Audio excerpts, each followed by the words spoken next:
Hello, welcome to my channel. My name is Miguel Perez, and today we're going to talk about Yoru in Valorant. So, I wasn't planning on making this video, but I figured since it's kind of a big deal, especially involving one of the, least picked characters in the game of Valorant, and the fact that I already made a video on him, I figured might as well just touch up on it. So, this was uploaded 12/9/21. That was 3 days ago as I'm recording this video. So, might as well let's take a look. Is what I'm trying to say. I'm literally doing this in one take. I'm going off the top of my head. So Ryan, I'm not even gonna bother pronouncing that. Gusar, game designer, is here with me.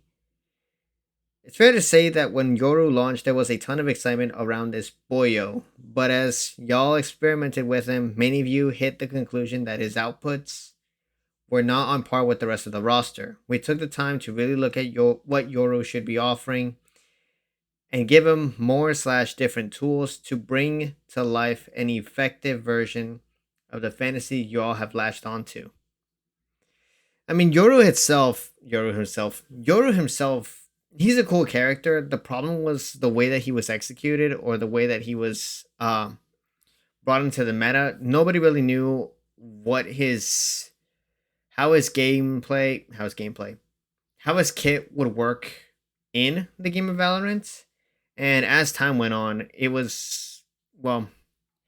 just didn't last very long.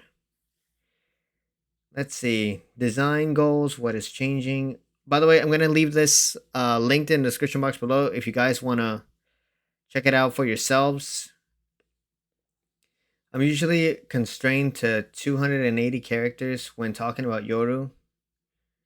So I'm excited to use infinite space to talk about what we've been cooking. As John mentioned, we were floored by the excitement for Yoru and our vision for what it could offer to the roster, but felt there was some gaps that needed to address. More than just some, buddy. We have, we learned that in addition to our duelists needing to offer something unique to the field, they also need to have a strong baseline value that any team can round and that any team at any round can rely on in order to maintain strong viability on any team composition. This is important, especially as a duelist. As a duelist main myself, I'm a jet main. The duelists, they need kits that can not only give them the advantage when they're placed in these 3v1s, 1v2s, in pretty much any scenario. They need kits that can really help them out in not just dealing with that situation, but also either getting out of it or getting rid of getting rid of any potential problems. Let's see. In short, the aim is for Yoru to have better tools to trick opponents, a stronger baseline value across his kit, and higher impact per round. But what does this all look like? Please consider everything below a work in progress and not final change notes. So this is the first that we're going to see of an actual rework. This isn't going to be the final product. So this means that it's still going to be in beta. People are still they're still working on a few things. And the first one from what I'm looking at is Fake Out. The footsteps decoy that drove a lot of deceptive plays that we'd love to see. To help with Yoru's mind games, we decided to replace the footsteps with a new visual, a carbon copy of Yoru that runs forward and upon getting shot will wind up and explode, debuffing enemies. This is something that I had in my video. Instead of keeping the footsteps to give him a clone. But I was not expecting this little extra. Upon getting shot, will wind up and explode, debuffing enemies. So this, to me, is a absolutely necessary thing that Yoru needed.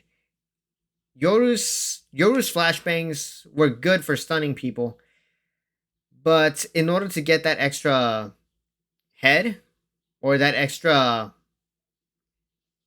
buff that he really needed. This having the clones just explode and debuff enemies is gonna come in handy. And when I think about this, I'm pretty sure somebody already mentioned this, but I think about the clones that Mirage uses in Apex Legends. That's about as much as I'm going to talk about another game that is in Valorant. So, black leather gloves, new sequence with Gate Crash. We lowered the range at which enemies can see and hear the tether on the map while it travels. The range, the visible range of that, well, it was pretty obvious. As for the sound of the Gate Crash, it was loud. I'm not gonna lie. It is. Oh, as of right now, it still is pretty loud. We also increased its travel speed by 20%. In addition to these quality of life improvements, Yoru can now activate the tether from a distance to trigger a fake teleport, playing the same audio and visuals as if he were teleporting. Okay, increasing the travel speed, really good. Faster is always going to be better. But the whole tether at a distance to trigger a fake teleport, this, I kind of have my... Well, I have my... How should I put this? I don't think that's going to be useful. Just because, well, thinking about the footsteps when they first introduced, people fell for those a lot. But the thing with fake out movements or any faking ability, people are going to learn how to tell which one's real and which one's fake. And that's not going to be, well, that's not going to last very long. Again, I'm going to keep my eyes out for this just because I want to see if this is actually going to stay or if it's something that's going to have to get reworked again.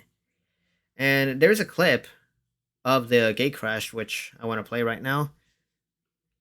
Give me a moment.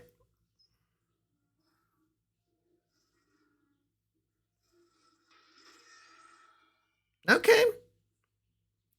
Let's try it again. Let's watch it again.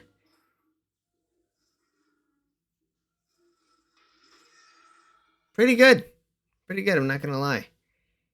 Either way, we about to drift. We're not ready to share all the changes. We're testing internally on Yoru right now.